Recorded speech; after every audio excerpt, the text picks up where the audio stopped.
Carmen, ¿nos puedes comentar algo más de los cascarones y la muerte? Sí, cascarones. Es un término técnico, shells en inglés, que es como la carcasa, digamos. La idea es que cuando morimos, lo que sucede es que dejamos de lado el cuerpo físico, el doble etérico, que es como una contraparte más sutil del cuerpo físico, y el prana se funde con la vida universal. Entonces, decíamos que cuando la persona muere y estos tres principios inferiores son dejados de lado, la conciencia queda en el cuerpo astral, el cuerpo emocional. Se dice que la persona ahora sigue en contacto con todos los deseos que tenía durante la tierra, durante su vida terrena. Si le gustaba... si tenía algún vicio, va a seguir teniendo esos deseos. Si tenía apegos, va a seguir teniendo esos apegos. El problema es que como no tiene un cuerpo físico, no los puede satisfacer.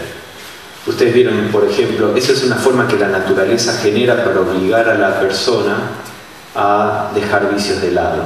Vieron que, por ejemplo, si uno quiere dejar un vicio, lo que hace es dejar de satisfacerlo. Uno deja de fumar o de tomar alcohol o cualquier cosa que quiera. En el plano astral uno no tiene otra opción, porque como no tiene cuerpo físico no los puede satisfacer. Entonces el problema es que el deseo sigue estando y el deseo se siente mucho más fuerte cuando uno está en el plano astral que cuando está en el plano físico, porque en el plano físico mucha de la energía es perdida en el tratar de mover las pesadas moléculas físicas para comunicar los deseos al cerebro, por ejemplo.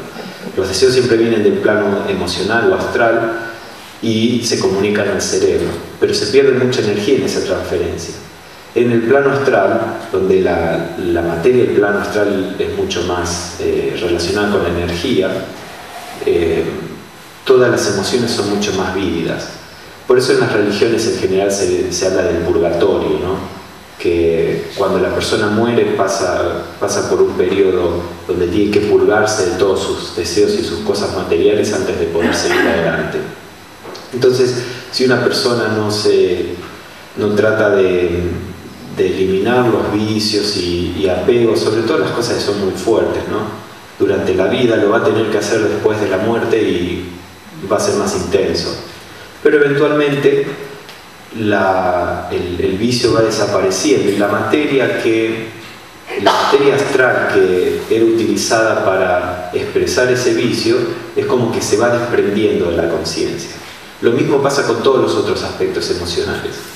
Entonces el resultado es que la conciencia durante su pasaje en el plano astral es como que va desechando toda la materia esa emocional que no está a tono con el próximo estado que se va a producir después de la muerte, que es lo que las religiones llaman el paraíso o cosas por el estilo, que es un estado de felicidad. Pero para que la conciencia pueda entrar en este estado de felicidad se tiene que sacar de encima todos los elementos perturbadores, que son el deseo no satisfecho, los miedos y todas estas cuestiones emocionales. Entonces cuando la conciencia se desprende de estos elementos emocionales y de la mente inferior, entra en este estado que en teosofía se le llama Deva-chan. Deva significa dioses y Chan significa lugar o localidad. Es como la tierra de los dioses en cierto sentido. Este estado de Deva-chan es un estado de felicidad, no es necesariamente un estado espiritual.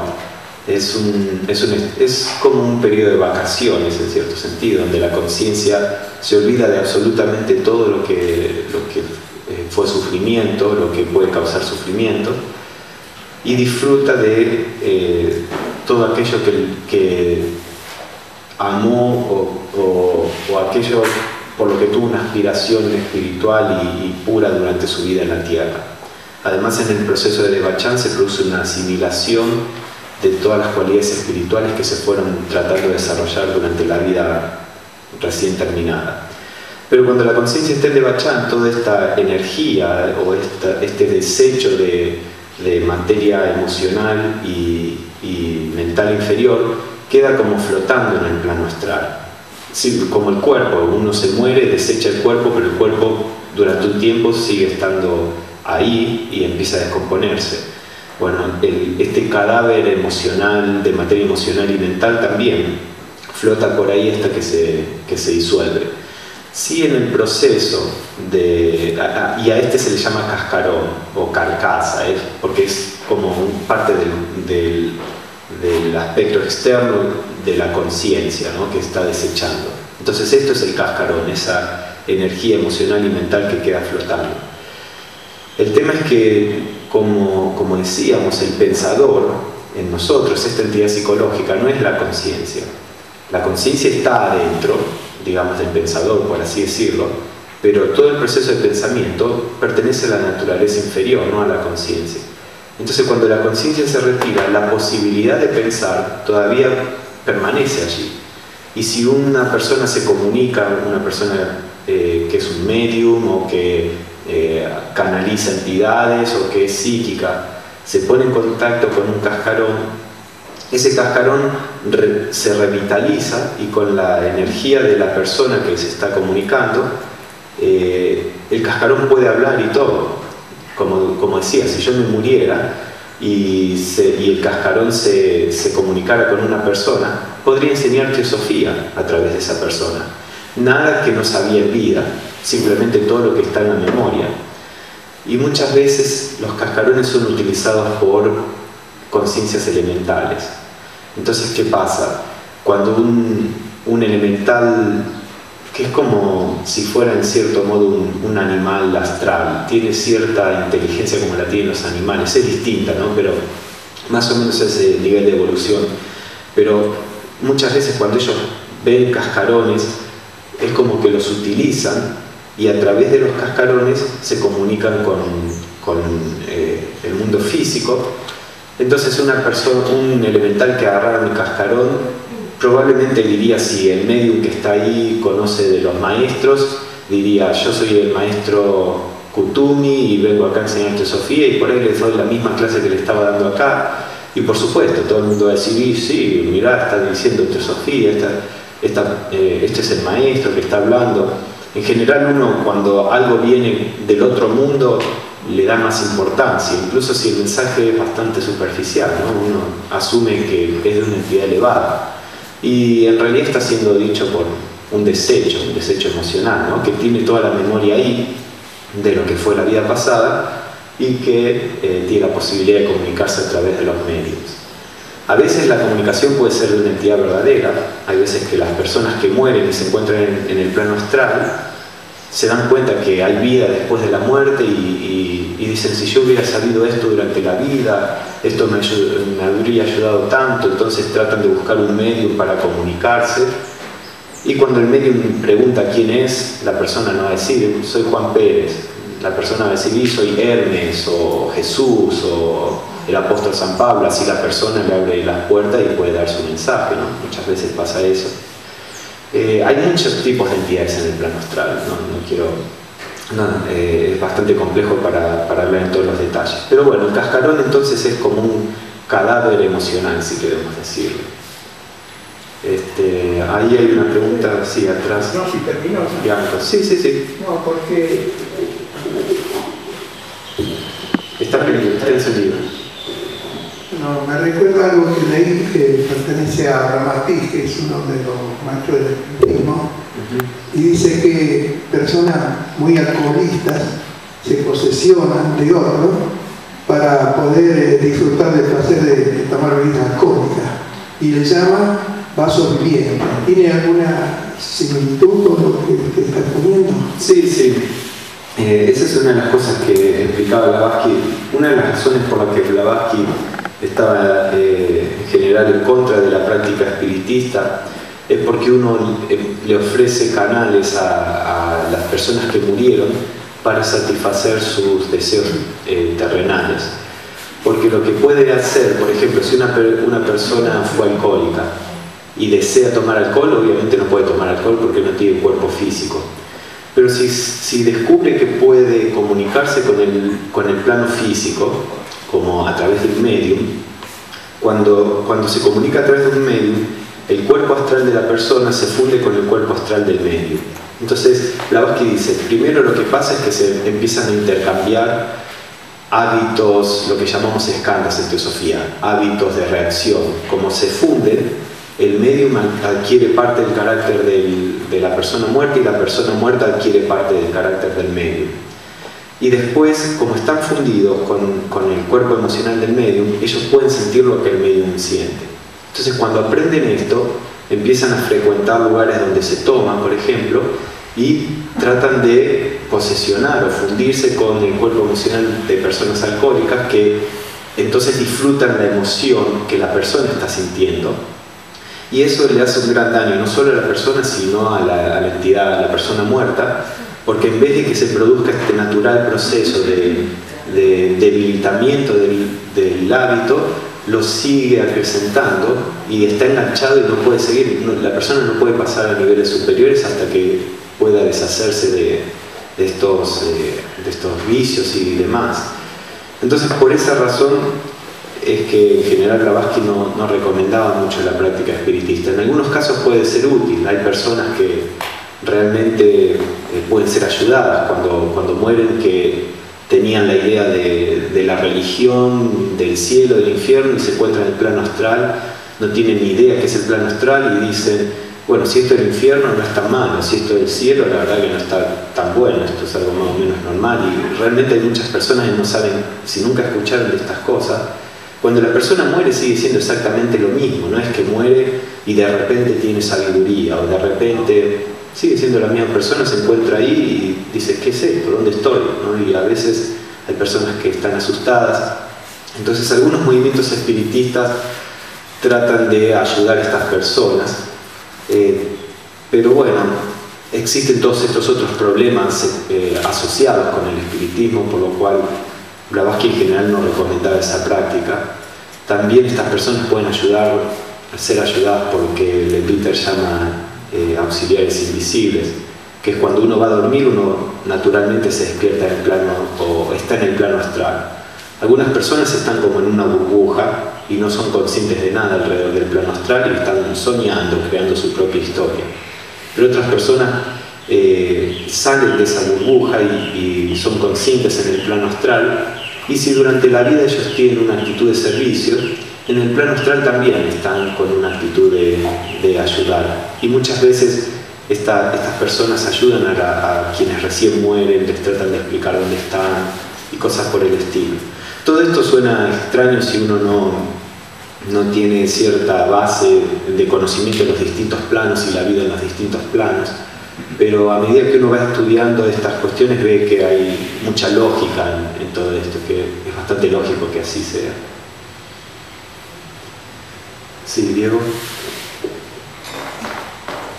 Ese cascarón que queda ahí latente, dando vueltas, esperando, como el cuerpo físico decía, a desintegrarse.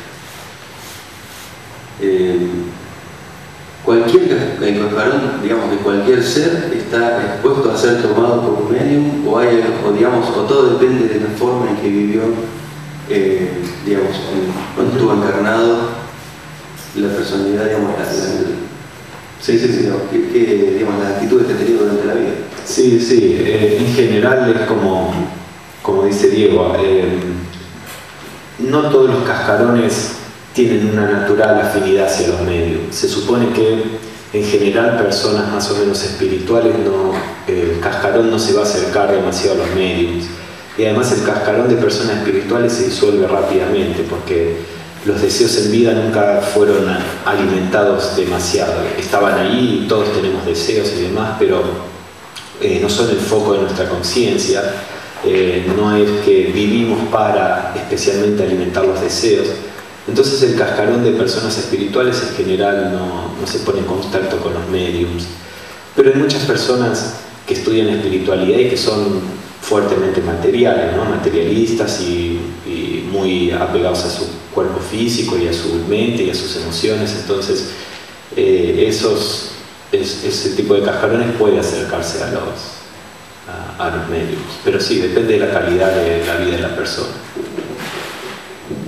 Sí, Pablo, ¿qué nos puedes decir sobre los homenajes que las distintas culturas y religiones tienen hacia los muertos?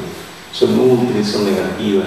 Sí, en general se dice que las personas cuando mueren pueden sentir mucho más vívidamente los sentimientos de quienes son dejados atrás. Por eso muchas veces se recomienda que el duelo de las personas que quedan vivas, que trate de no ser demasiado violento, así con sentimientos demasiado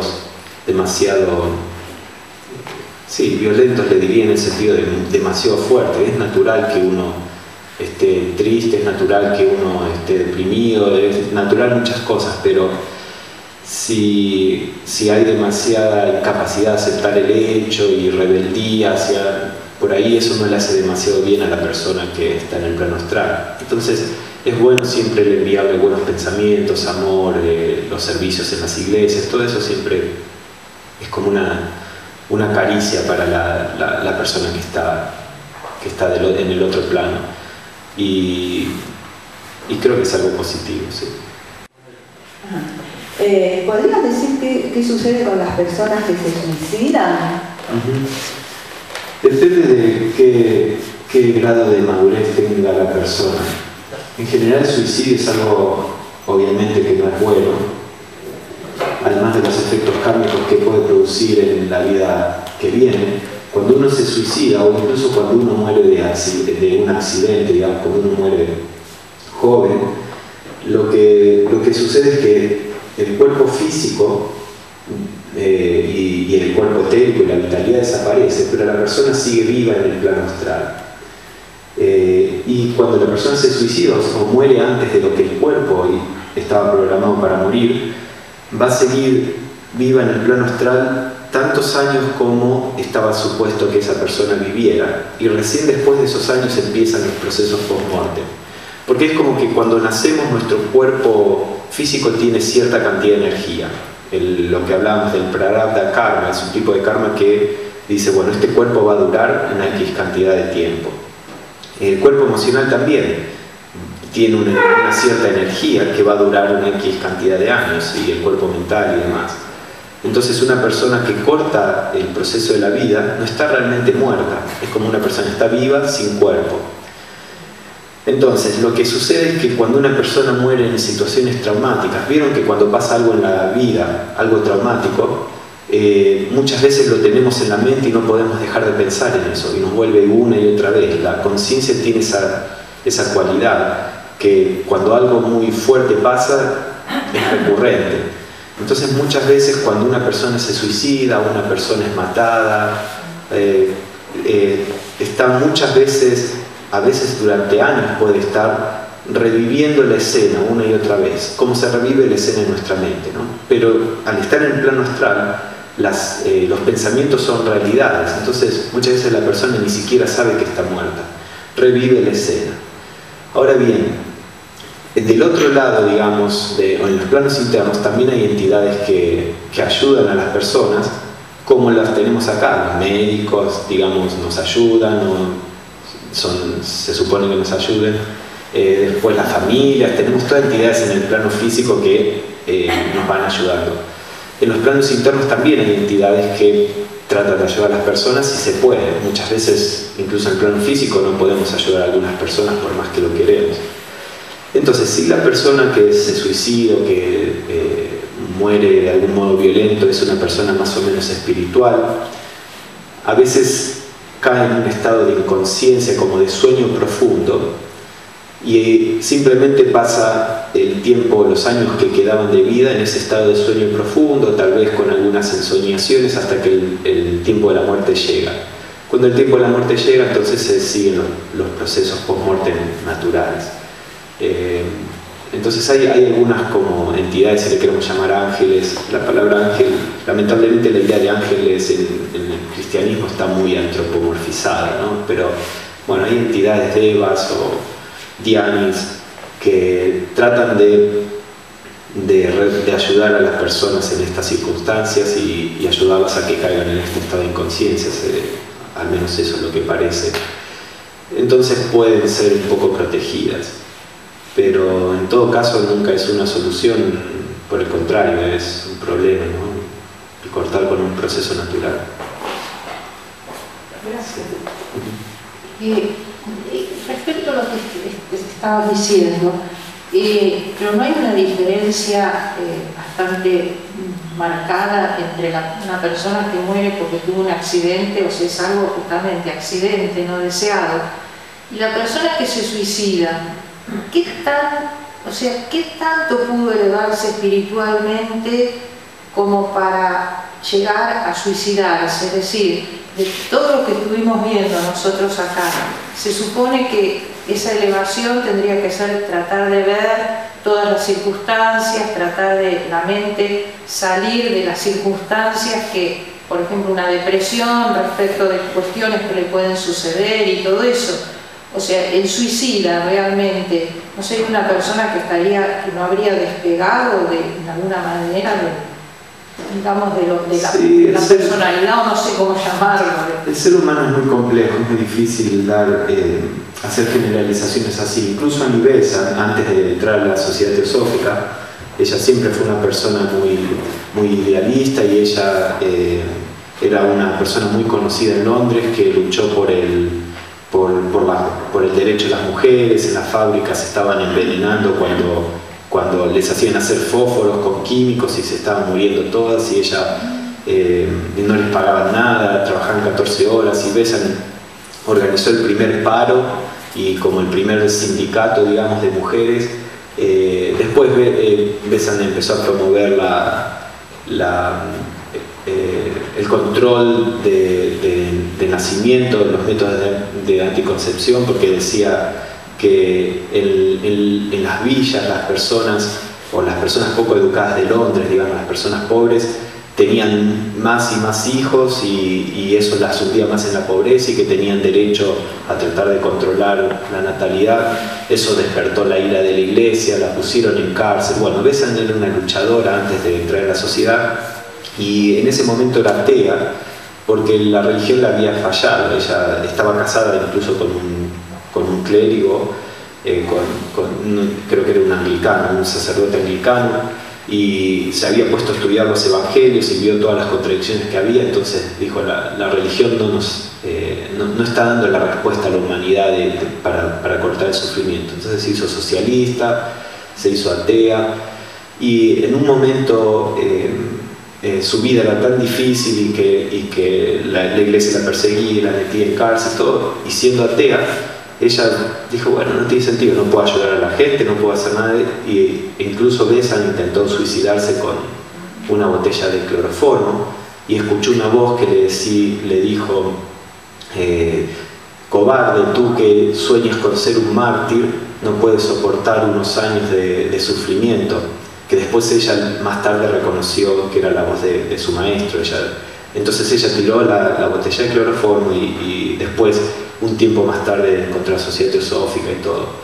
Pero personas, incluso como Favaloro, por ejemplo, que era una persona aparentemente con muchos valores y demás, eso puede pasar. Lamentablemente, si no hay un conocimiento de todo este tipo de enseñanzas, puede pasar que una persona incluso con altísimos ideales no ve el sentido de por qué seguir luchando si no puede hacer una diferencia. Una persona que no tiene ideales, bueno, está en la vida para tratar de ser feliz y demás, pero yo creo que es posible que una persona con ideales, pero no los conocimientos a nivel de conciencia vigílica, que le digan la cosa es distinta, tus esfuerzos no son inútiles, además con el suicidarse uno no soluciona nada. Si no está ese conocimiento, puede ser que suceda. Y después hay casos también kármicos, el cerebro está basado en la química. Entonces, si kármicamente una persona tiene un cerebro que su química no está balanceada, por más que la persona sea espiritual y demás, si ese es algo kármico, puede ser que el cerebro pierde el balance químico, Y la persona, la real conciencia no es tan responsable de que la persona se haya matado, pero el cerebro no estaba funcionando correctamente, digamos, ¿sí? Entonces puede haber casos en donde esto suceda sin que necesariamente sea una persona con poca evolución. En otros casos sí, son personas muy apegadas o incapaces de vivir, de enfrentar las situaciones de la vida.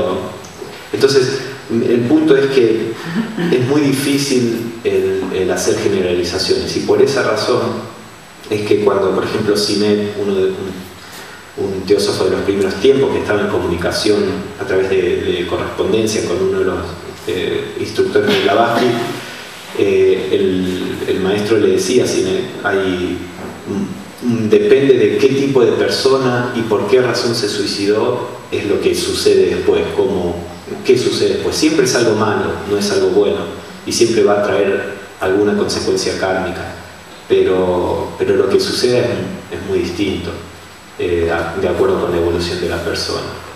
No es tan fácil decir, si una persona hace algo mal es porque no era evolucionada. Personas muy evolucionadas pueden hacer cosas que parecen muy tontas, ¿no?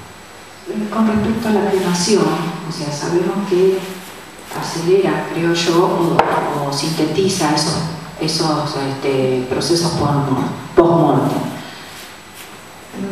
Me cabe preguntarme si es totalmente, si no llega a ser antinatural en el sentido de que a lo mejor hay algo más que tenemos que pasar o experimentar, o ya no hay momento de experimentación.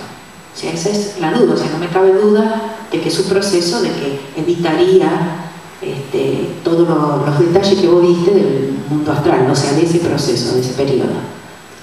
La idea es, una vez que la encarnación física terminó, el plano físico debería desaparecer de la conciencia de la persona. Si la persona no está pegada, el plano físico desaparece, ya no hay ningún tipo de atracción al plano físico. En la mayoría de las religiones orientales, el cuerpo es preservado lo menos posible. Los parsis lo ponen en unas torres para que los buitres lo coman. Algunas otras sociedades lo tiran a un bosque para que los animales lo coman. Los budistas tibetanos lo dejan ahí en el desierto, lo cortan y lo dejan en el desierto para también que los coman los animales.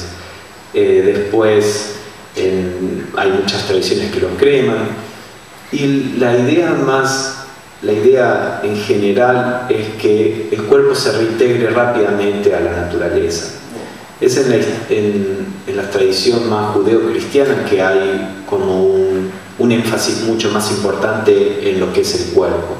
Entonces se trata de preservar el cuerpo, que incluso en el cristianismo la idea es que uno va en el juicio final, los muertos van a levantarse de nuevo con el cuerpo. Entonces ahora no mucha gente lo cree, aunque todavía es parte del dogma, y deberían creerlo si son realmente, digamos, si siguen el dogma cristiano.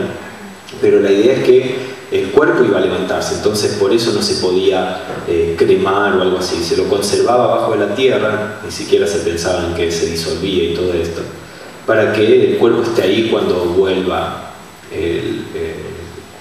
Jesús con la segunda venida.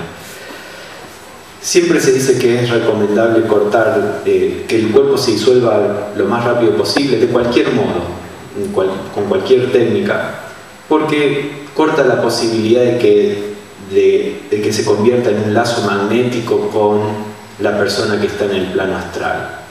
En general con personas no tan apegadas a lo físico, por más que el cuerpo esté o no esté, pero en personas menos evolucionadas puede realmente interferir un poco en los procesos post-mortem. Entonces, si el cuerpo como cuerpo desaparece más o menos rápidamente, entonces la persona es más libre para experimentar los procesos post-mortem sin tanto apego con el plano físico.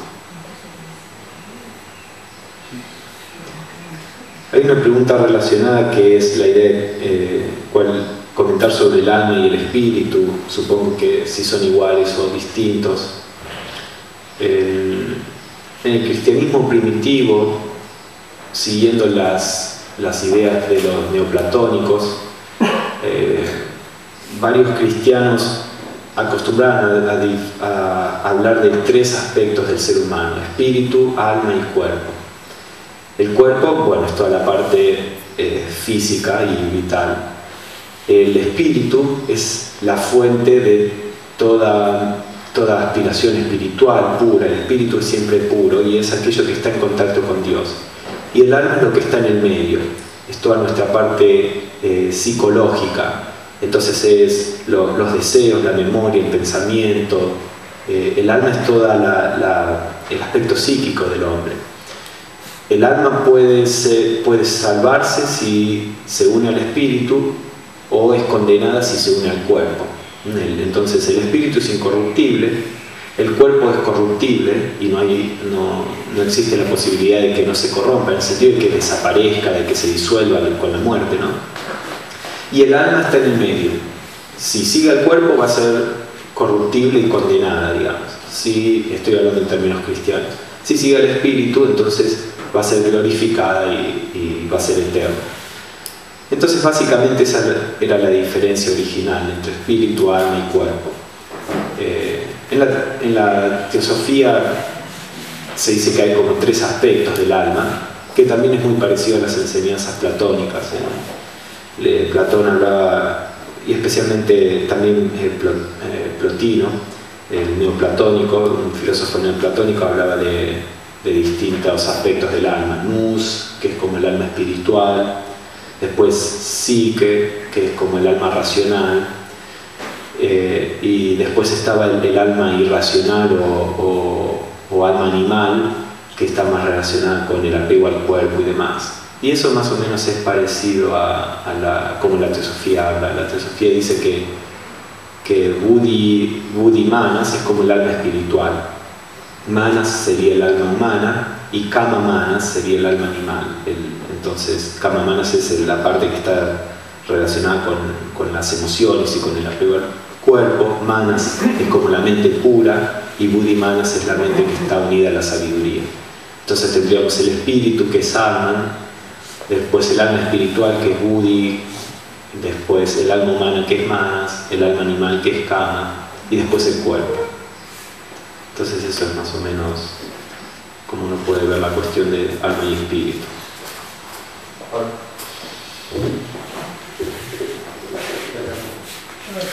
Ahora, justo respecto a este tema de la división de espíritu, alma y cuerpo, yo leyendo también literatura por ahí también esotérica, no sé, es como que también al espíritu lo asocian con la mónada, que vos habías puesto antes, que era como una mezcla de Buddhi y alma.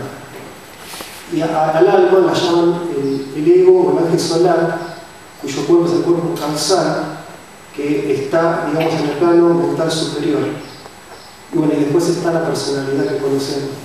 Entonces esa es la tríada también que también aparece en otras literaturas, digamos, esotéricas. No sé qué opinás de esa clasificación.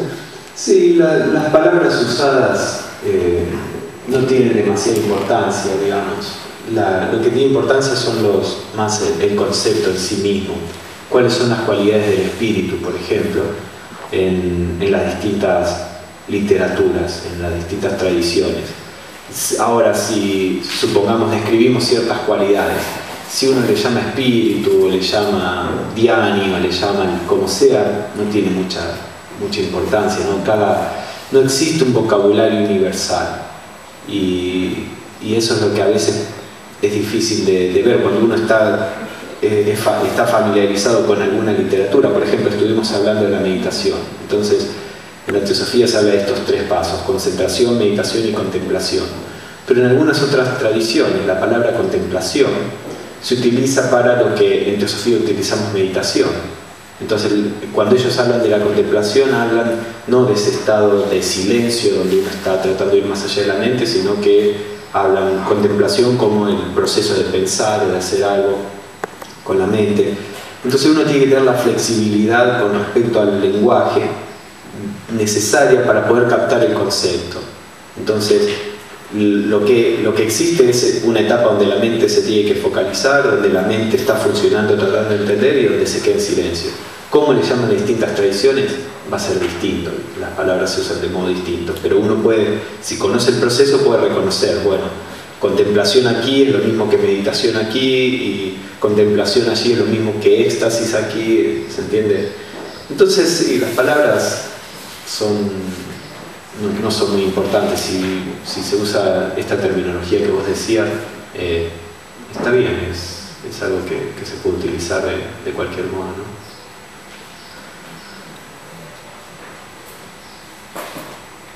Bueno, otra de las preguntas dice: se supone que con el paso del tiempo el hombre evoluciona en sus distintos aspectos. Esto no se da en forma armónica, ya que se han hecho grandes avances en ciencia y tecnología, pero no en humanismo y espiritualidad. Más bien parece haber una involución en estos campos. Una demostración de esto es el aumento globalizado de la violencia, no solo entre las naciones, guerras, terrorismo, etc., sino también en la vida cotidiana, asaltos muy violentos, robos, asesinatos. ¿A qué razones puede deberse esto y qué podemos hacer nosotros para disminuir la violencia y la agresividad? Hay una idea o una enseñanza teosófica que es la ley de ciclos, y la ley de ciclos incluye subciclos adentro de ciclos. ¿Qué significa? Significa que en términos generales hay una evolución, pero esa evolución no es una línea recta. Esa evolución va en ciclos, donde se pasa por periodos que parecen más armónicos y periodos que parecen más inarmónicos, pero que en todo caso siempre se está evolucionando. Por ejemplo, tomemos un niño.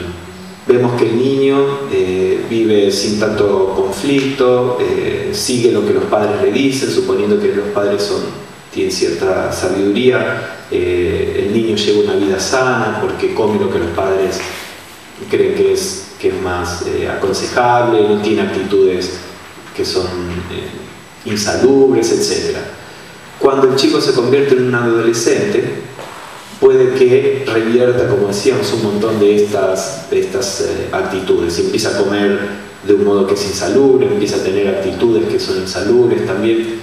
Entonces uno, mirándolo desde cierto punto de vista, puede decir, hay una involución. El niño vivía de un modo mucho más sano antes de tornarse un adolescente. Pero ¿qué pasa? Hay una evolución en otro nivel que causa una momentánea disrupción de la armonía, porque sí, el niño estaba viviendo de un modo correcto, pero porque no tenía una decisión personal, porque simplemente estaba siguiendo lo que los padres le decían. Cuando se adquiere, el adolescente empieza a adquirir el control de su propia vida, entonces él no tiene la sabiduría de los padres, entonces por supuesto que empieza a cometer errores, pero eventualmente, a medida que crece, va a poder volver a llevar una vida como la que llevaban los padres y va a haber adquirido una sabiduría a lo largo de las experiencias. Entonces eso pasa con la humanidad. Aunque vamos evolucionando, a medida que vamos desarrollando distintos aspectos, se pueden producir momentáneamente situaciones muy complicadas, muy violentas y demás. En este momento la humanidad está desarrollando la mente inferior, y a medida que la mente inferior se desarrolla, aumenta mucho la intolerancia, el fanatismo. La mente inferior está muy en contacto con los deseos, así que se inventan más y más herramientas para satisfacer los deseos, y esa es la etapa por la que estamos pasando. En determinado momento vamos a aprender como humanidad que todo eso no lleva a nada, que eso es fuente de conflicto, y vamos a empezar a desarrollar la mente superior, que la mente superior es más armónica, está más en contacto con lo espiritual. Y cuando eso suceda, entonces se va a ver más externamente un mejoramiento de las condiciones sociales. Pero por el momento los hindúes hablan del Kali Yuga, que es como la edad negra, la edad de hierro. En este momento estamos pasando por el Kali Yuga, en nuestro particular ciclo de evolución, donde nos estamos volviendo más y más materialistas. Entonces en ese sentido hay una involución, pero si uno lo ve desde otra perspectiva, es una involución necesaria, digamos, para que con ese aprendizaje estemos en una etapa superior que antes de entrar en este Kali Yuga. Entonces la evolución no es lineal, es más cíclica, a veces se dice como una espiral, ¿no? Supongamos que este lado tenemos una espiral, este lado de la espiral es lo malo, este lado de la espiral es lo bueno. Entonces, cuando nos vamos acercando hacia este lado, nos vamos acercando hacia lo que llamamos malo. Después nos vamos acercando hacia lo bueno, después nos acercamos de nuevo hacia lo malo, pero estamos en un punto más elevado que la otra vez que estuvimos transitando por lo malo. Entonces es como que uno va transitando de lo bueno a lo malo, pero cada experiencia se va teniendo en un plano más elevado. Entonces las personas que pueden ver la totalidad de la evolución van viendo cómo hay una evolución, aunque parece en momentos que uno está involucionando.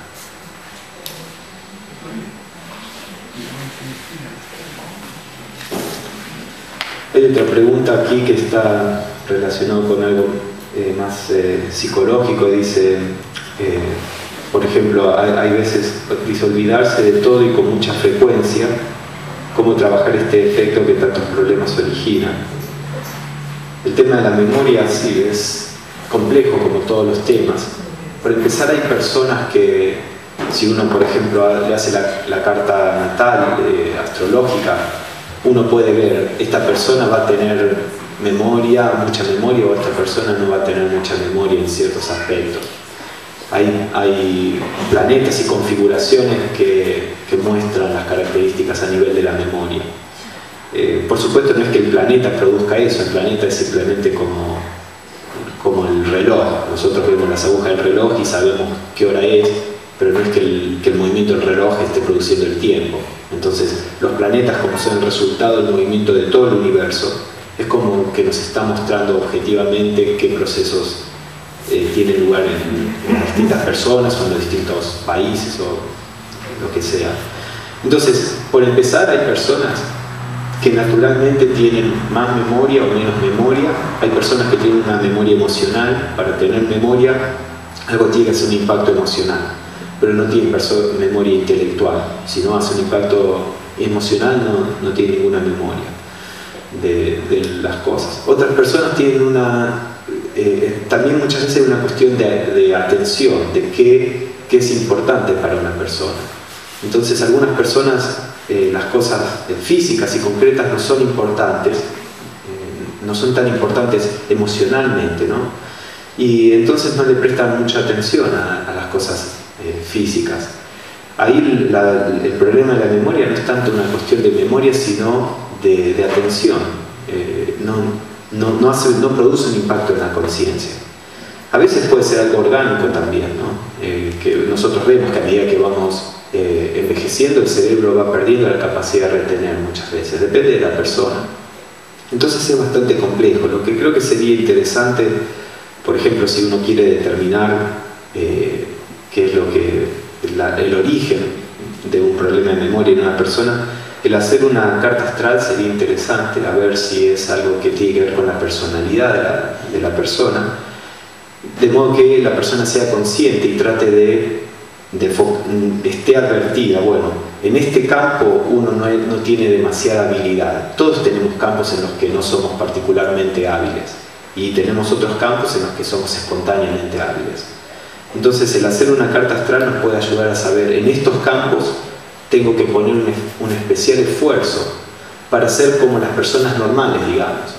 Y en este otro campo no hago un esfuerzo y soy mejor que las personas normales en esas cosas, ¿no? Porque todos vamos desarrollando distintos aspectos. Entonces el saber que ciertos campos requieren más esfuerzo consciente es útil. Y si la persona, por ejemplo, sabe de astrología, les puede dar algunas técnicas o algunos trucos, digamos, como para que la memoria sea profundizada. Por ejemplo, si uno ve que la persona tiende a tener memoria cuando algo impacta emocionalmente, bueno, hay algunas formas de tratar de relacionar cosas con imágenes emocionales. O si la persona es muy concreta y recuerda cosas concretas pero no abstractas, también hay formas, bueno, tratar de ver cómo lo abstracto podría impactar en la vida cotidiana. Entonces, para eso hay que ver la carta astral.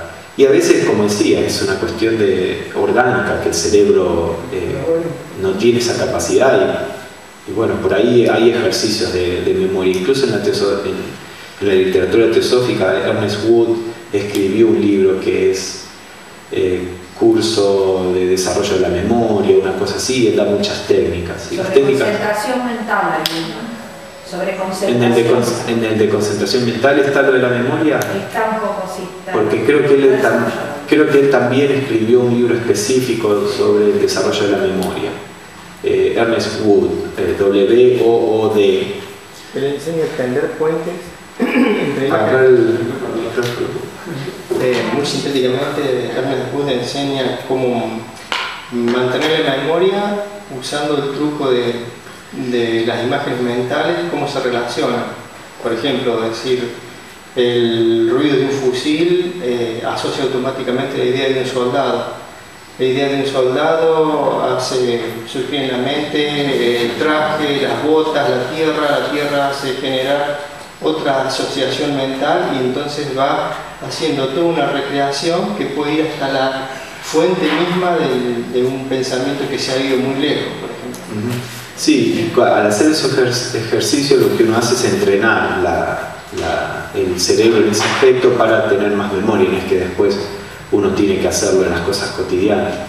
Hay un chiste sobre eso, que hay una pareja yendo a estos cursos de memoria, entonces le enseñaban cómo hacer esta técnica que Luis está diciendo, y le estaban contando a otra pareja y dice, sí, está muy buena esta técnica, te hacen relacionar cosas y uno siempre se acuerda de todo. Y entonces la otra pareja que no estaba yendo al curso y que le interesaba dice, ah, qué bueno, dice, ¿y dónde está haciendo el curso? Dice, a ver, no me acuerdo, pero para que aplico la técnica. ¿Cómo se llama esa flor que tiene espinas y que... ¿Una rosa? Sí. Rosa, ¿dónde es el curso?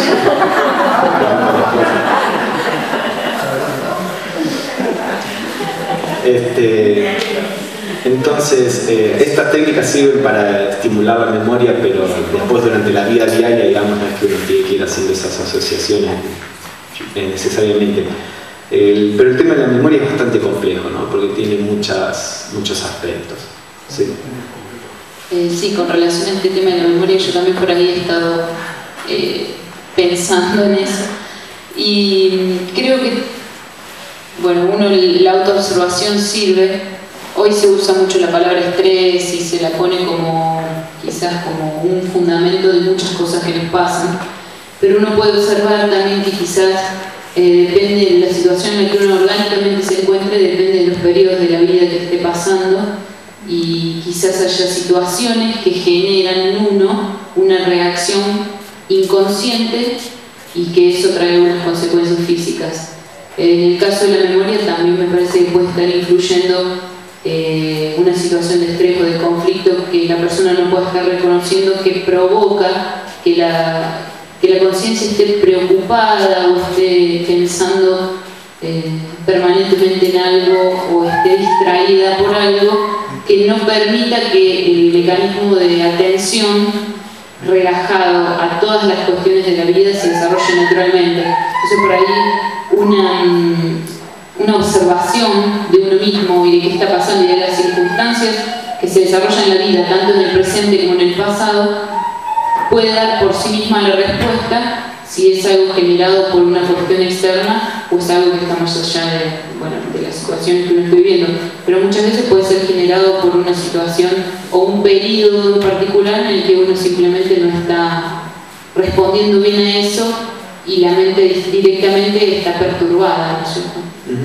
Sí, también hay pequeñas cosas que uno puede hacer. Por ejemplo, cuando uno está haciendo algo y viene alguien y te dice, acordate de hacer tal cosa, y uno estaba concentrado en lo que estaba haciendo en el momento, muchas veces ese acordate de hacer tal cosa entra brevemente al cerebro y se va, y probablemente después uno no lo recuerda. Entonces lo que uno puede hacer sabiendo que eso sucede es detenerse y hacer una nota mental, repensar el pensamiento conscientemente, porque una cosa es cuando uno es receptivo de una información y otra cosa es cuando uno la apropia la información. Entonces uno se frena y dice, me tengo que acordar tal cosa, lo visualiza. Entonces eso genera como una imagen mucho más fuerte en el cerebro. Y si no, usen el celular, pongan la alarma a las 3 hacer tal cosa. Eso también ayuda. Yo lo utilizo.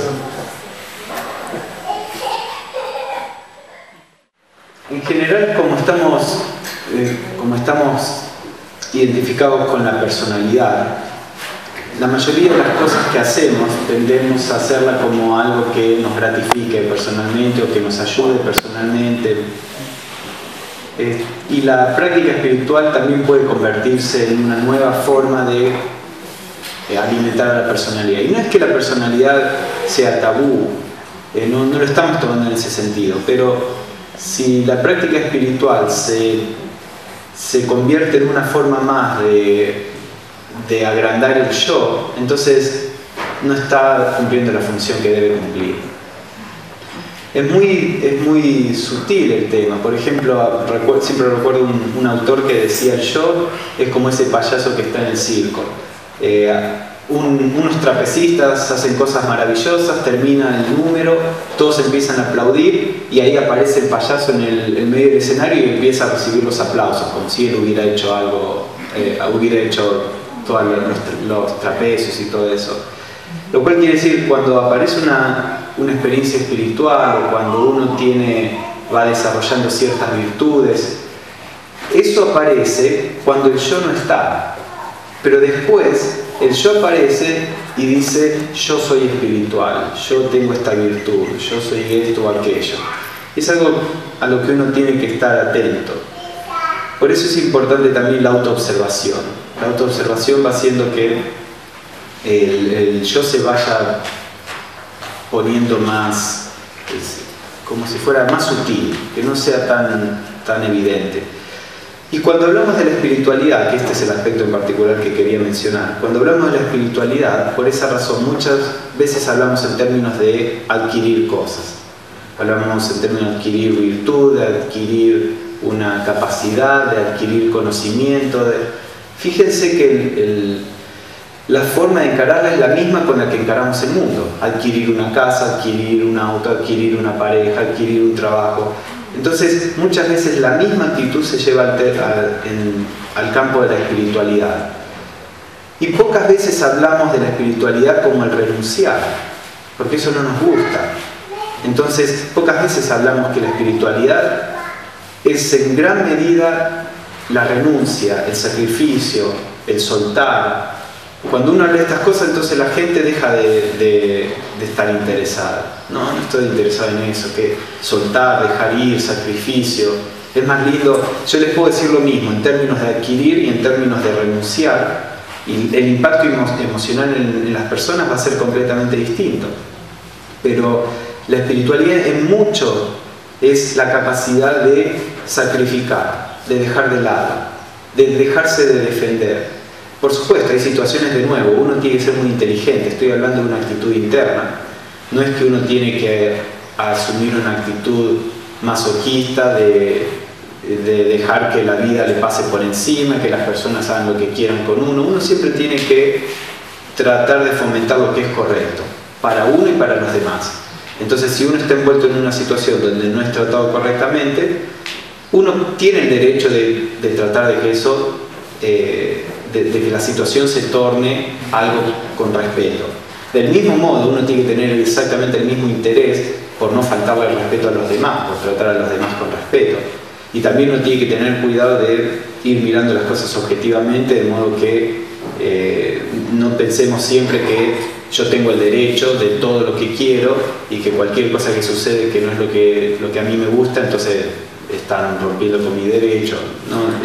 Estas cuestiones existen, pero a mí me gustaría, para terminar, hablar un poco de la cuestión de la renuncia y el sacrificio y el dejar ir, porque toda la semana estuvimos hablando en términos de adquirir, de desarrollar, de ganar algo, y eso tiene el peligro que estamos mencionando. Entonces, una de las cosas que tenemos que desarrollar, que es importantísimo en la meditación, como vimos, es el estado de contemplación. El estado de contemplación es el de dejar ir, es donde soltamos, donde renunciamos a lo que estábamos haciendo. Y en la vida diaria también tendríamos que ir practicando eso. tendríamos que ver cuánto podemos dejar ir de, tanto como sea posible, un montón de cosas pequeñas cotidianas. En A los pies del maestro se dice uno de los aforismos. A los pies del maestro es un librito muy interesante, y se dice que seamos completamente flexibles y no exigentes en la mayoría de las cosas de la vida, porque son cosas niñas, pero que seamos firmes como una roca en aquello que realmente tiene importancia. Entonces, en aquello que tiene importancia, hagamos siempre lo que es correcto y tratemos de que se haga lo que es correcto. Pero hay muy pocas cosas que realmente tienen importancia. En muchas otras cosas tenemos que aprender a ser flexibles y bueno, me siento en esta silla o en aquella, lo hacemos aquí o allá.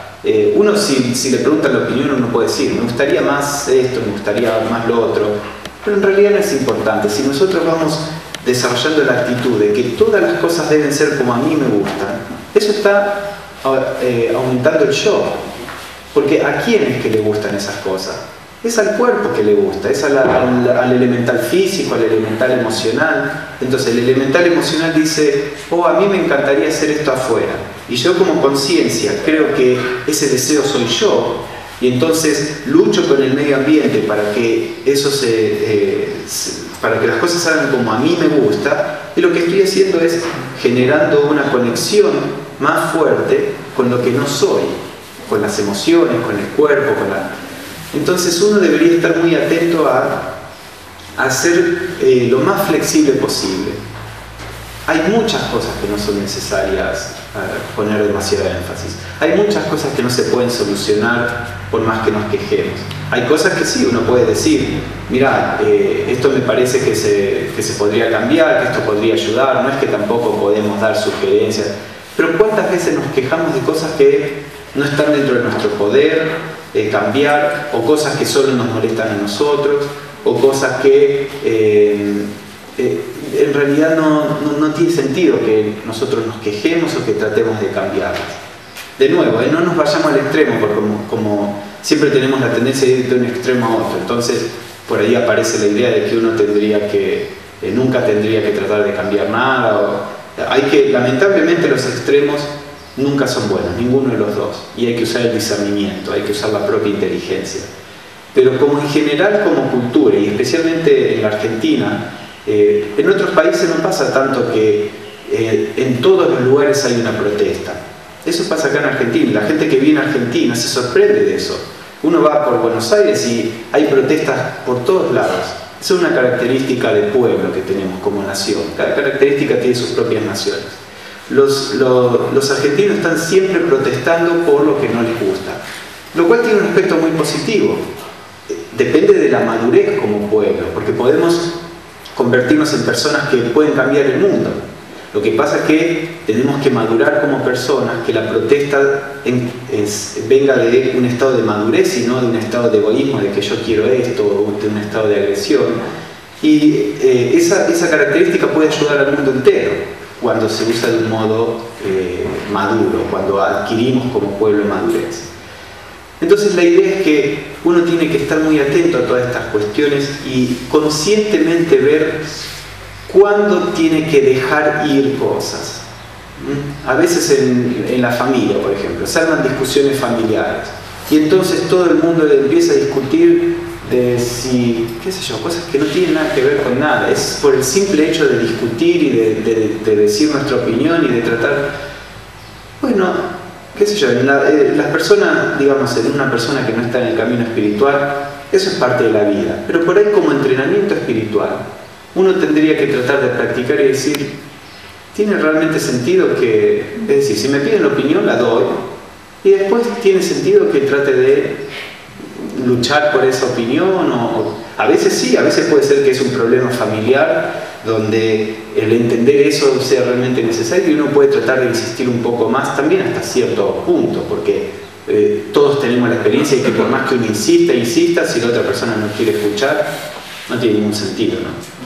Entonces, creo que una parte importante de la vida diaria es todos los días estar atentos y tratar de tener ese discernimiento de cuánto realmente vale la pena el luchar por algo en particular.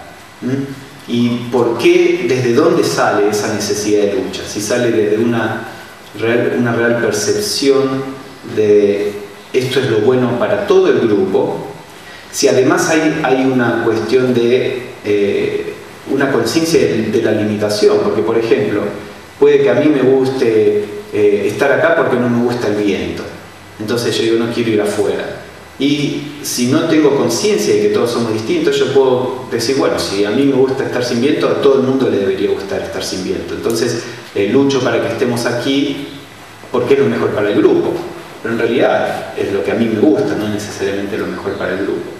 Entonces en la vida muchas veces pasa eso, uno quiere imponer en los demás lo que a uno le gusta, creyendo a veces sinceramente que eso es bueno para el grupo. Entonces, bueno, más o menos quería plantear eso, quiero abrirlo un poco hay algunos otros aspectos que podemos tocar, pero no quería terminar esta actividad sin hablar un poco de esta cuestión del dejar ir, del aceptar la limitación. Es tan difícil para nosotros aceptar las limitaciones. Y hay veces que hay limitaciones. De nuevo, no estoy hablando de una actitud conformista. La mayoría de las personas que estamos acá, estamos porque no somos conformistas. Y probablemente muchos de nosotros, si tenemos que trabajar en algo, es trabajar en una actitud de no ser tan inconformistas, en cierto sentido. Porque muchas veces la teosofía es algo que no es popular, que no es reconocida en el mundo y esto y lo otro. Entonces, si una persona se acerca a la teosofía, es porque realmente hay algo en la persona, o la teosofía o otras tradiciones, ¿no?, serias, es porque realmente hay algo en la persona que lo hace ir en contra de lo aceptado. Lo más fácil es ser cristiano, como todo el mundo, ¿no? Y entonces, probablemente la mayoría de nosotros no somos personas conformistas, pero tal vez tenemos que ver si no desarrollamos demasiado el otro aspecto de ser demasiado inconformistas. Entonces, recordemos que siempre el camino en medio es lo principal, y ver cómo uno puede trabajar en el otro aspecto para tener la inteligencia de ser absolutamente flexibles en lo que no es importante, y la mayoría de las cosas no son importantes, y ser firmes en lo que sí lo es. Entonces, a ver, ¿hay algún comentario sobre eso o pregunta? Sí, me parece muy bueno este comentario. Además, porque a veces no somos interpretados cuando damos nuestra opinión. Yo tengo un principio, exponer, pero no imponer. Pero a veces no soy interpretado así. ¿Por qué? Porque pongo fuerza en lo que digo, estoy convencido de lo que estoy diciendo. Y la gente me interpreta mal. Y me gusta cuando otro opina en contrario, y lo mismo, le digo, bueno, está bien, no lo aceptas, pero ten en cuenta este punto de vista que te doy, por el momento. Pero acá hay una cosa con respecto a la conformidad, que a veces con María tenemos diferencia. Usted establece un contrato. Bueno, se va a hacer esto, esto y esto. Y pago por tal cosa. Y después, eso no se cumple. Bueno, yo me voy a callar la boca porque si no, voy a ser mal interpretado. Y María a lo mejor dice, bueno, a lo mejor por esto, a lo mejor por el otro. Pero yo le digo, mira, yo sigo un principio que he aprendido en esta religión que he recibido. Ver lo verdadero como verdadero, lo falso como falso, y también ver lo falso en lo que parece verdadero. Pero también en ese aspecto quisiera tu opinión, porque yo soy de esos que siempre he tratado de no de protestar, sino de defender mi derecho. Yo pacté tal cosa y no se cumplió. Ahora, vos reclamás por eso y quedás antipático. Y la otra persona que se calla la boca queda simpática. Bueno, mi carácter ha sido siempre ese, no sé si estará equivocado. Ahora estoy optando por cada vez protestar menos, ¿no? Mirá, te digo algo aparte de esto, ¿no? Iban en el caso y tienen una radio que hace un chillido tan desagradable que vos estás con un chillido pero feo, ¿no? Digo, che, decime, ¿no le puedo decir a tu patrón a ver si puede mejorar esto? Me dice, Mire, dice, en 12 años la primera persona dice que me dice esto. Bueno, no sé, debo estar fuera de lo común, pero si uno puede mejorar algo, como dijiste esto, lo mejora. Pero no, la primera pregunta es la que es más importante. Cuando se combinó algo y no se respetó. Gracias. Sí. Bueno, lo primero que me viene a la mente es, yo lo primero que observo, por ejemplo, en esas situaciones, es si tengo esa actitud, también, por ejemplo, cuando alguien me está dando algo que no me corresponde, ¿no? Por ejemplo, algo muy común en mucha gente, va al supermercado, si le dan plata de menos se queja, si le dan plata de más no dice nada.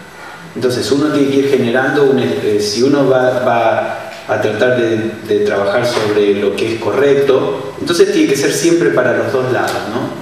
Uno tiene que tratar siempre de ver de que no esté favoreciéndose o mirando las cosas siempre en cómo lo afectan a uno. Después también, cuando uno pasa por situaciones, digamos, de desacuerdo, uno siempre puede, como hicimos en la primera meditación, ponerse en el lugar de otro, en el sentido de que hay veces que alguien nos pide algo, nosotros hacemos algo, a veces genuinamente como lo entendimos, y resulta que después no es lo que la persona nos había pedido, o la persona dice que no es lo que nos había pedido. Entonces nosotros decimos, no, eso es lo que la persona me pidió, yo hice lo que la persona me pidió, ahora me está pidiendo más. Ahora, cuando estamos del otro lado, por ahí lo vemos del otro modo, decimos, yo le pedí esto y la persona hizo menos. Entonces siempre antes de ver qué hacer en una circunstancia, como yo diría como un trasfondo, es el tratar de ir generando esta actitud. Está este chiste, ¿no? Que una persona dice, ay, mi hija tiene un marido fabuloso, el marido le compró un auto, el marido le compró una casa, siempre le trae regalitos, esto y lo otro, y después la madre del esposo le dice, mi esposo está casado con un egoísta y que le saca toda la plata y que ahora quería un auto y ahora quería una casa. Entonces la misma circunstancia, ¿no?, es vista desde dos puntos, que eso es muy común en todos nosotros. Entonces lo primero que uno tiene que tratar de desarrollar es eso. Después sí, hay circunstancias donde, por ejemplo, en estos casos en particulares que se están mencionando, puede que haya circunstancias en donde no se cumplió con lo pactado. Ahora, eso es algo muy personal, ¿no? A veces creo que uno tiene que autoobservarse y ver. Si uno siente que tiene un exceso hacia cierto lado, como el objetivo es lograr el balance justo, a veces uno puede tomar actitudes extremas hacia el otro lado, simplemente para desarrollar la habilidad, ¿no? Entonces, por ejemplo, uno puede tomar todas estas cosas como una práctica espiritual y decir, voy a ser extremadamente conformista, supongamos, pero uno lo hace conscientemente, no lo hace porque uno no es conformista, porque no se anima, porque no quiere entrar en conflicto, porque no tiene energía. Si uno ve que uno no es una persona conformista y que siempre está peleando por sus derechos, puede tomar como práctica espiritual, voy a irme al otro extremo, conscientemente, no inconscientemente, simplemente como para poder ir desarrollando el punto medio. Existe esta cuestión al menos por un momento, entonces uno puede utilizar todas estas cosas, todas las incomodidades de la vida diaria como una práctica espiritual, consciente.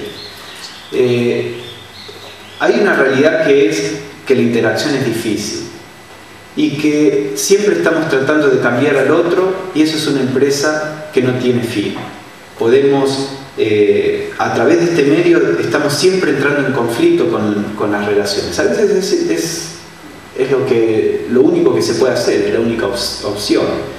Pero a veces estamos confundidos con la idea de que podemos cambiar al otro, que si les enseñamos a los demás o les exigimos a los demás que hagan las cosas como deberían ser lo suficiente, que en un momento todas las cosas van a salir bien. Y la realidad es que esa situación va a suceder.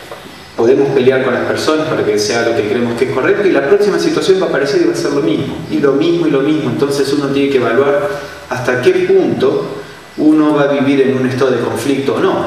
Es muy difícil, yo no estoy diciendo que uno no lo debería hacer o no, estoy analizando la situación, porque es muy complicado, es muy complejo.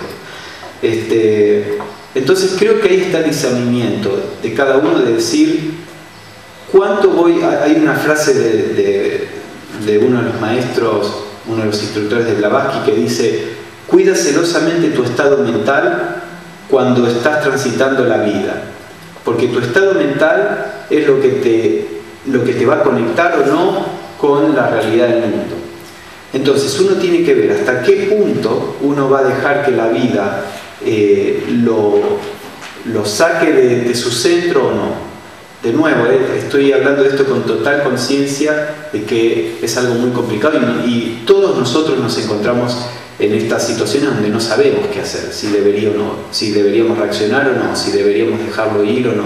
Pero ese es el trabajo espiritual. El trabajo espiritual es el tratar de determinar y decir, bueno, ¿cuál es la acción correcta? ¿Puedo tomar una actitud sin perder el estado interno de ecuanimidad? Lo intentamos, por ahí fallamos, lo volvemos a intentar la próxima vez. Pero hay una cuestión, por ejemplo, en algunos instructores orientales se van al extremo de decir absolutamente todo lo que pasa es parte del karma, absolutamente todo, cada pequeña cosita. Si alguien fue injusto con nosotros en algún sentido, eso es absolutamente parte del karma. Y nos peleemos o no nos peleemos con esa injusticia va a pasar, y van a pasar tantas injusticias como estén en nuestro karma. Uno no lo puede cambiar. Entonces lo que uno puede cambiar es lo que va a ir pasando en el futuro, y uno lo cambia con la actitud del presente. Si en el presente seguimos generando causas de conflicto, en el futuro van a seguir causas de conflicto. Entonces, si uno mira esto desde ese punto de vista, incluso desde un punto de vista, puede tomarlo de un punto de vista bastante extremo, uno puede empezar a ver que las injusticias, lo que llamamos injusticias, son inevitables. Entonces, ¿cómo voy a encarar algo que es inevitable?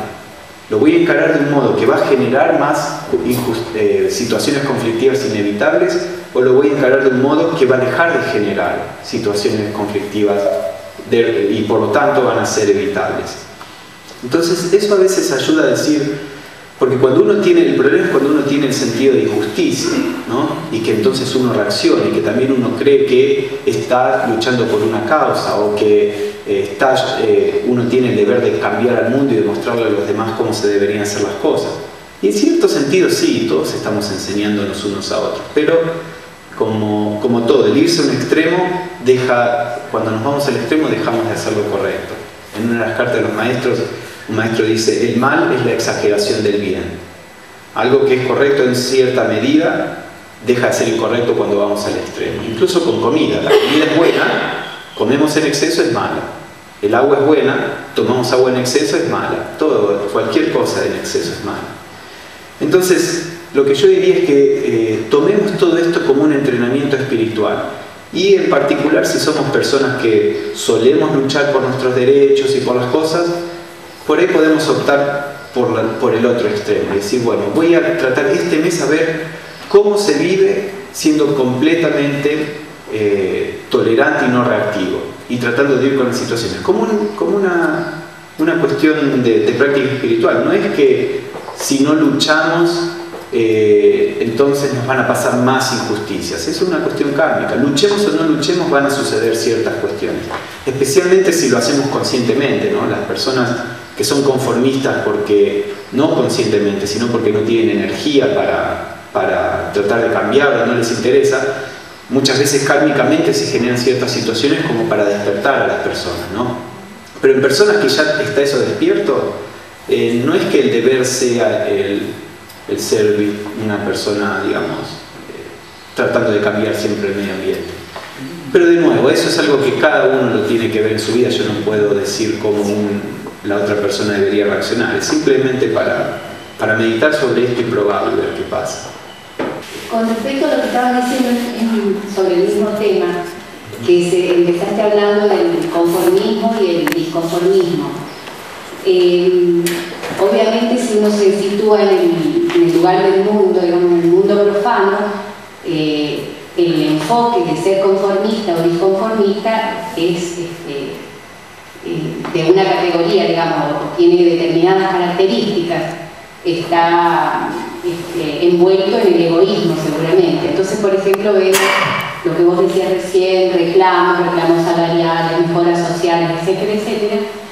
Y muy probablemente toda la gente que esté reclamando lo esté haciendo desde el yo personal, o sea, difícilmente haga este análisis fino que nosotros estamos haciendo, situándonos desde un punto de vista espiritual. Pero yo me planteaba recién, cuando vos estabas hablando, supongamos que yo estoy intentando un camino espiritual, estoy analizando mis actitudes, mi relación con los hechos, y me toca ser parte de algún reclamo de esa naturaleza. Entonces, bueno, ahí va a estar el punto, lo que vos hablabas, cómo yo me sitúo. No quiere decir que yo no tenga que reclamar, yo voy a reclamar porque es mi derecho, pero ¿cómo lo voy a hacer? O sea, que nada de odio me anime, que solamente me anime un deseo de justicia, que no esté enojada con el que supuestamente es el enemigo o al que se le reclama. Yo creo que se nos pone a veces difícil cuando estamos haciendo estos primeros pasos en el intento de camino espiritual, en ese relacionarnos lo que nosotros estamos proponiéndonos y el mundo con el que tenemos que relacionarnos día a día, en el que aparecen problemas a cada momento. Entonces es bueno frenar y analizar cada punto siempre que podamos. Siempre que podamos. Sí. Y tratar de vivir dentro de la ética que nos hemos propuesto, y ahí vamos a encontrar el punto.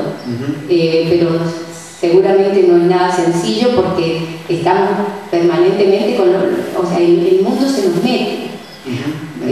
No es muy fácil poder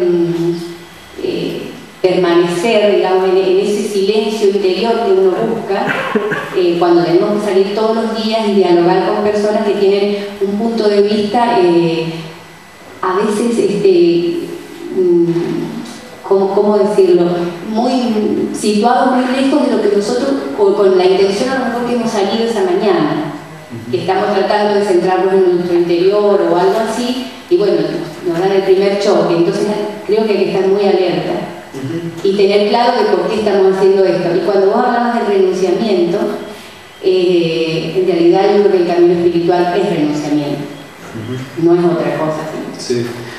Sí, cuando uno logra posicionarse allí donde vos estabas diciendo, de no reaccionar personalmente, la manifestación externa de eso es que el reclamo ni siquiera se le puede llamar reclamo, no sería percibido ni siquiera como reclamo, porque la forma, la energía, todo lo que hay alrededor es algo que no entra dentro de la palabra de lo que decimos reclamo.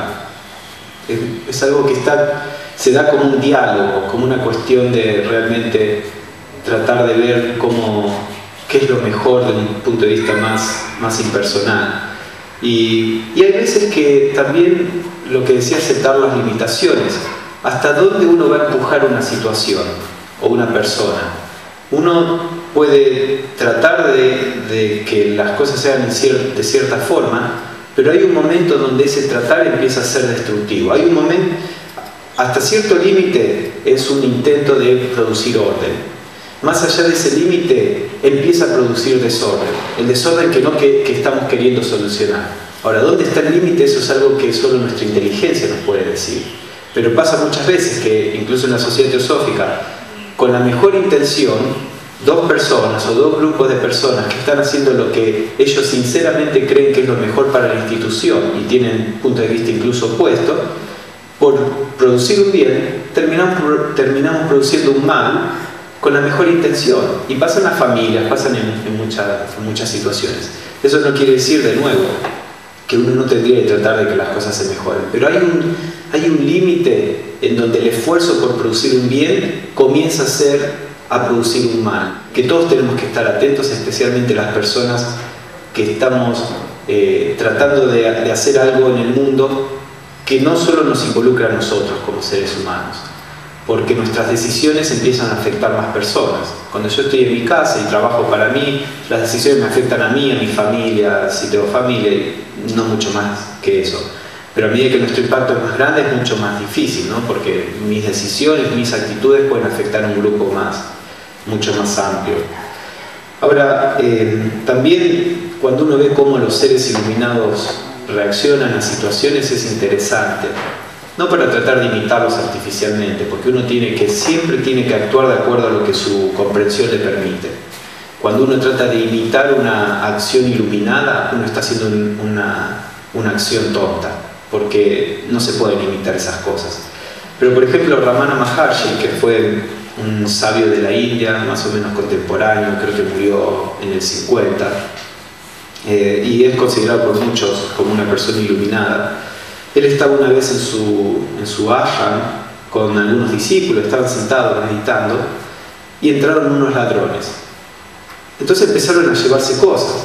Los discípulos lógicamente se pararon y iban a tratar de impedirlo, y Ramana Maharshi le dijo: no se muevan, siéntense, ellos están siguiendo su dharma, que es como su naturaleza, ustedes sigan la suya, sigan su propia naturaleza. Cuando los ladrones escucharon eso, se creyeron que Ramana Maharshi los estaba gastando, estaba burlándose de ellos, y le empezaron a pegar, y le quebraron un brazo o una pierna, algo así. Y Ramana Maharshi les decía a los discípulos que no se muevan. Entonces, por supuesto, desde cualquier punto de vista normal, eso no hay forma de que podamos entender de que eso es lo correcto, de que eso fue una actitud correcta. Pero tal vez desde el punto de vista de una persona iluminada, él sabía perfectamente qué estaba pasando, sabía perfectamente cómo eran las causas kármicas, y él, cuando los discípulos vinieron, le dijeron: ustedes están protegiendo al cuerpo, yo no soy el cuerpo. Entonces esto es algo que era parte del orden del universo, tenía que pasar, y de última yo no soy el cuerpo. Por supuesto que si queremos imitar esa actitud es algo completamente tonto, pero fíjense, yo lo traigo para fijarse cómo las cosas pueden ser tan distintas de como nosotros la percibimos cuando hay una percepción iluminada, ¿no?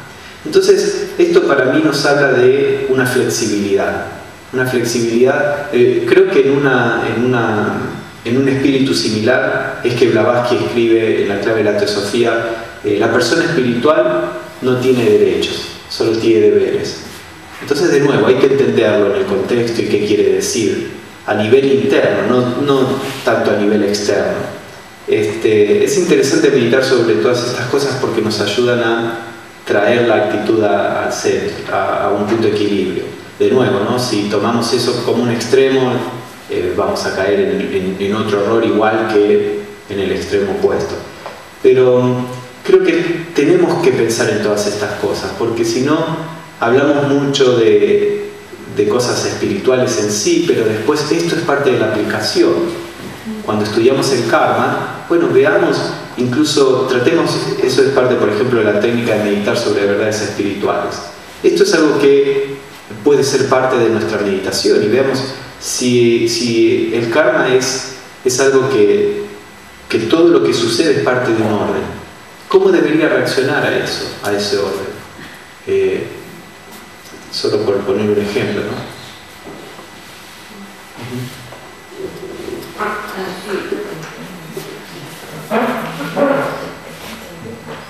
No sé si estoy equivocada o no, ustedes lo dirán. Yo tengo un dicho así: tómalo o déjalo, porque está bien que nosotros insistamos en tener paciencia, tolerancia, aguantar, aguanarnos con los demás, pero hay veces que eso no es posible conseguirlo. Pues ya te estoy diciendo hace un momento, por distintas razones, porque no hay afinidad, porque la ética es distinta, porque los principios morales son distintos, porque las ideas políticas son distintas. Entonces, sí, es válido ese intento de contemporizar, pero cuando eso no se puede, me parece que está de más insistir. Entonces, déjalo déjalo, en las parejas, en los grupos políticos, en distintas circunstancias, déjalo. Viví vos en paz y dejá que los otros hagan su propio camino. Sí, sí. Sí, tenemos que tener en cuenta todas las situaciones son distintas. En algunas situaciones uno tiene que cambiar, tratar de cambiar la situación, en otras situaciones uno tiene que abandonar la situación. No hay reglas generales. Todos queremos alguna regla general, ¿no?, de los 10 mandamientos y que se apliquen a todos. Lamentablemente tenemos que usar nuestra inteligencia y cada situación es distinta, por eso nada de esto se puede tomar como una regla rápida y dura. Pero es bueno ver, para mí es bueno ver la relatividad de las cosas, porque eso genera flexibilidad, ¿no? Por ejemplo, hay un chico, un nene, que en el colegio que es problemático, que tiene un montón de energía, está siempre molestando a la maestra, a los amiguitos, cuando termina el trabajo empieza a molestar, por ahí le pega a los chicos, no con mala intención, pero es inconsciente. Entonces, ¿cómo lo ve la madre del niño y cómo lo ve la madre de los otros niños? Estamos hablando del mismo niño, pero la madre del niño tiene una capacidad de decir, de ver más allá de la acción. Decir, sí, por supuesto, esto no es algo bueno, pero entiende a la persona y aunque trata de corregirlo, no cree que la persona está haciéndolo con una mala intención, no cree que, en este caso el niño, es incorregible, no le agarra una reacción personal. Cuando la otra madre puede que sí, va a decir, es tan malo y tiene la maldad adentro, para tomar un ejemplo. Entonces, muchas veces con personas que están haciendo algo que no es correcto, ¿cómo vemos a esas personas? ¿Como padres de esa persona, por ejemplo, o como el que está al lado, que no tiene relación con la persona? ¿Se entiende? Entonces, una misma actitud puede ser vista internamente desde dos puntos de vista opuestos. En los dos casos la conducta debe ser, uno debe tratar de solucionar las conductas. No es que si la madre es madura, la madre no está justificando lo que el chico hace. Pero no hay condena en sí. E incluso si lo pone en penitencia o hace algo, digamos, que el chico no le gusta, algo que es como un castigo, lo hace desde el amor genuino, si la madre o el padre es maduro, que es completamente distinto cuando uno lo hace desde la reacción personal. Entonces en todas las situaciones puede pasar eso. Hay una técnica que hablamos un poco en algún momento, que uno puede tratar de aplicar y de ver en las personas alguien a quien uno ama. Si la persona que uno ama estuviera haciendo eso, ¿cómo reaccionaría uno a eso? Entonces tratar de ver en todos la persona que ama. Cuando una persona esté diciendo algo tonto, si por ejemplo en las reuniones de rama y eso, o que nosotros consideramos tonto, ¿no? Entonces, ¿cómo sería si el que está diciendo eso es una persona que nosotros amamos? ¿No seríamos mucho más tolerantes y estaríamos contentos que al menos está participando, que esto, que lo otro? De nuevo, hay veces que una persona copa la reunión, dice cosas y tenemos así, bueno, vamos a tratar de no desviarnos del tema, de esto, de lo otro. Lo que estoy hablando no es de la acción externa, sino de la actitud interna. Y la actitud interna siempre puede ir al extremo de lo que en general elegimos y ser la actitud correcta. Un pequeño comentario de cómo a veces un reclamo puede producir un cambio. Pero si todos dejamos de hacerlo, no va a haber cambio posible. Esto me recuerda cuando nosotros defendíamos el derecho de que no nos hagan respirar aire impuro en el hombro, por ejemplo. Y yo reclamé al conductor y al guarda. Bueno, se rieron y se fueron al fondo del horno a fumar. Es cómodo no protestar, es de lo mejor que hay. Pero yo leí un libro muy interesante que decía así: no diga sí si quiere decir no. Y daba el ejemplo de un taxista que el viaje salió, digamos, 19.50, usted le da 20 y él no dice nada. Ni siquiera le dice, perdóneme, no tengo los 50. Usted se levanta y no se levanta bien, no se siente bien. por eso no digas si quiere decir no. Bueno, en este caso de fumar, entonces fui al libro de quejas y esto mismo han hecho muchas personas. Primero conseguimos que no se fume en el ómnibus y ahora hasta en ciertos lugares, fumadores y no fumadores, y ahora generalizar. Pero le digo, la actitud esa de conformidad, bueno, va en lo que usted dijo antes, porque no tienen ese temperamento, no tienen fuerza para poder reclamar, está bien. Pero lo que tenemos eso, tenemos que tratar con educación, con respeto, defender nuestros derechos, ¿no? Eso es todo. Claro, por ejemplo, en ese caso creo que todos podemos acordar que es un cambio positivo y que si nadie nunca dice nada es muy difícil que el cambio se dé. Ahora, el tema sería, por ejemplo, lo que yo me pregunto, o lo que yo trataría de hacer en esas situaciones, o me preguntaría es, ¿cómo haría el reclamo si la persona que está fumando es mi padre, o mi hijo, o mi esposa? ¿Se entiende? Entonces, sí, no es bueno, porque no es bueno para la salud, es una cosa obvia que las personas fumen donde hay otras personas que no fuman, incluso donde hay personas que fuman también. Entonces, probablemente no hay dudas acerca de eso. Ahora, ¿cómo haría el reclamo cuando pienso que la persona que está fumando es mi enemigo, en cierto sentido, ¿no? O, ¿cómo hago el reclamo cuando la persona que está fumando es alguien cercano a mí? ¿Cómo le pedimos nosotros a nuestros parientes, mirá, no fumes? ¿Y cómo se lo pedimos a un extraño? Entonces eso es un poco lo que creo que tenemos que ir tratando de desarrollar. Cómo accionamos en el mundo, pero desde el punto de vista del amor, del entendimiento, de la tolerancia. Es algo sumamente difícil para todos nosotros, ¿no? Esto que estoy diciendo es como nuestro ideal. Lo que pasa en los ideales es lo que decíamos, es la dirección hacia la cual nos tenemos que dirigir. Tratemos de dirigirnos hacia esa dirección tanto como podamos. Vamos a dar un paso, vamos a retroceder otro, vamos a desviarnos aquí y allá, pero si lo vamos intentando, de a poquito nos vamos dirigiendo hacia esa dirección. El tema es que tenemos que estar conscientes de cuál es la dirección, porque si no estamos conscientes, entonces nuestro caminar es errático. Entonces por eso es importante ver cómo reaccionaría un ser iluminado a esto.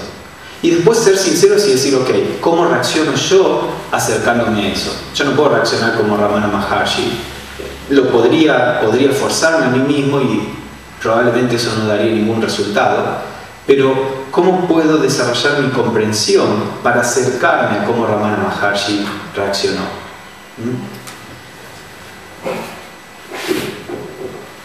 No es una pregunta, sino pedirte que nos dieras algunas reflexiones sobre la autoestima. Bueno, el tema de la autoestima es algo complejo. Por supuesto, la falta de autoestima es mala. Ahora, ¿cómo realmente uno genera autoestima? Genera autoestima tratando de convencerse a sí mismo de que somos grandiosos, de que somos dioses, o de que somos esto, lo otro, o de esa forma, que son muchas de las técnicas que a veces se ofrecen, ¿no? De afirmaciones o el hacer eso en realidad no soluciona nuestro problema de base y por el contrario genera como una idea externa que, como no es real, choca con el medio ambiente. Entonces después, cuando alguien me trata no como un dios, reacciono, porque yo soy un dios. Creo que uno tiene que, por supuesto, tiene que tratar de llegar a un punto medio, donde uno se siente confortable consigo mismo a tal punto que no piensa en sí mismo. Uno no piensa, soy bueno o soy malo.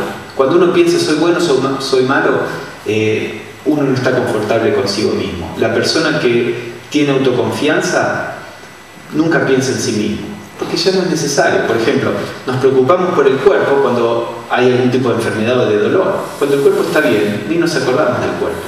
Lo mismo a nivel psicológico. Cuando hay un estado de confianza y de armonía en uno mismo, uno ni piensa en sí mismo.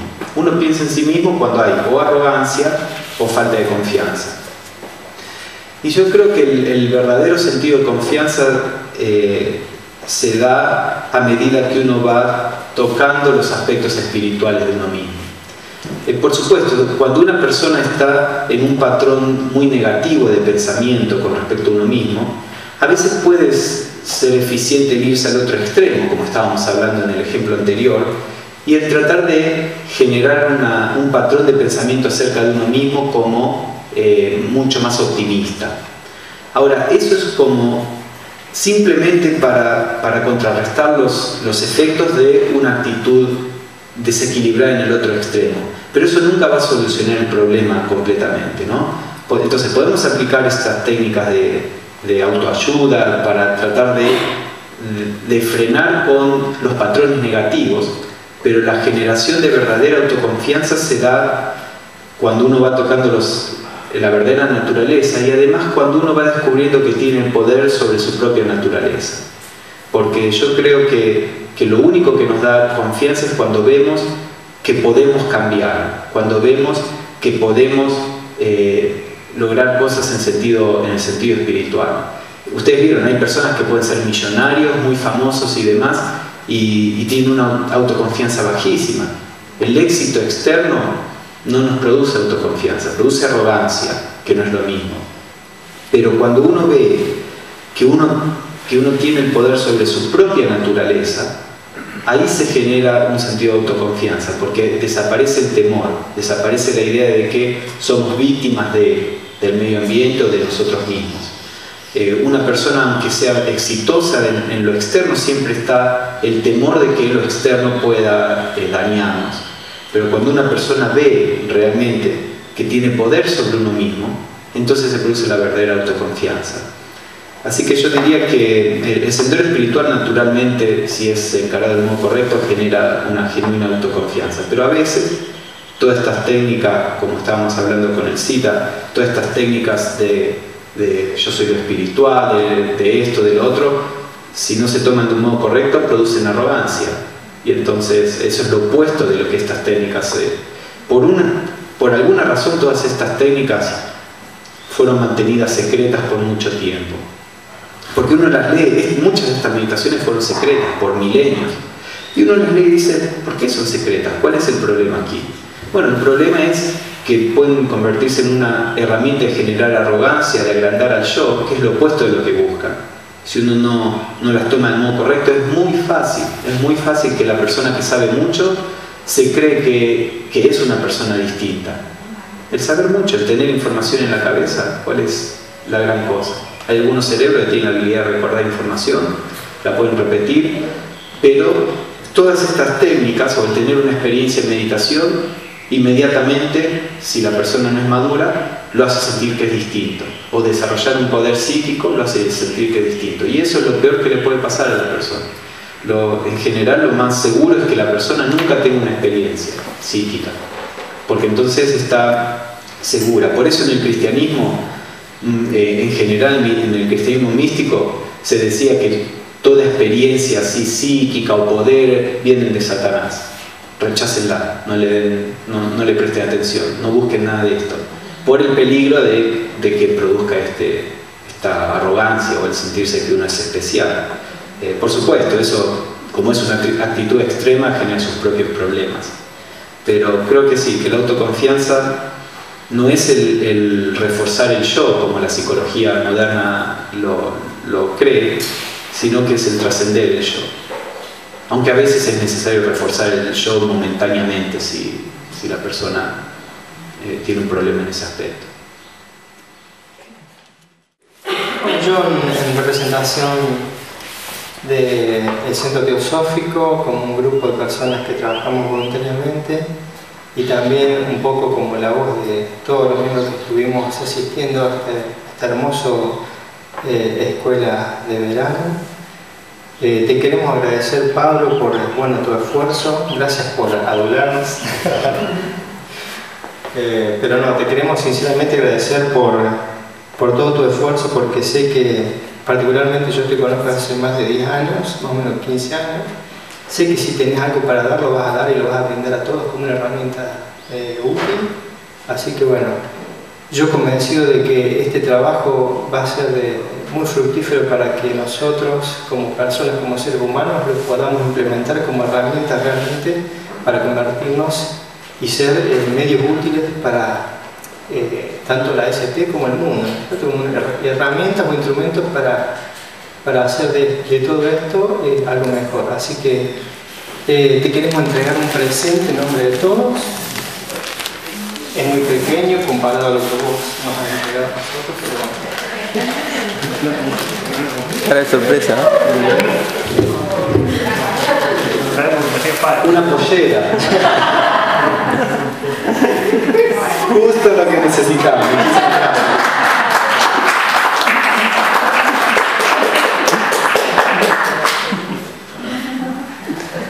Bueno. Creo que nada más. Podemos terminar. Bueno, gracias a todos y todo lo mejor para todos.